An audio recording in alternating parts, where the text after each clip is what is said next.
আজি মোৰ আবেদন হৈ গল 1 মাহ হৈ গল 2 মাহ হৈ গল 4 মাহ হৈ গল মোৰ কামটো হোৱা নাই মই ক'ত যাম আজিলৈকে কোনো মানুহে এড্ৰেছ নাজানিছিল আৰু অফিচাৰৰ ৰুমৰ বাহিৰত গৈ তেওঁলোকে বহি থাকে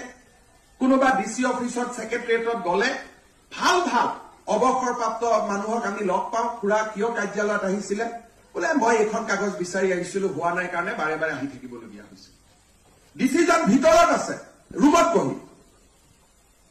তেওঁ হল ৰাইজৰ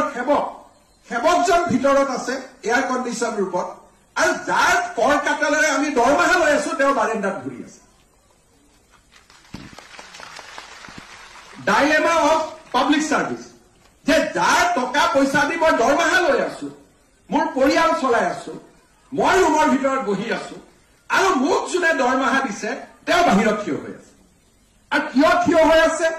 বোলে মোৰ ল'ৰাটোক চাকৰি এটা দিব লাগে তেওঁ থিয়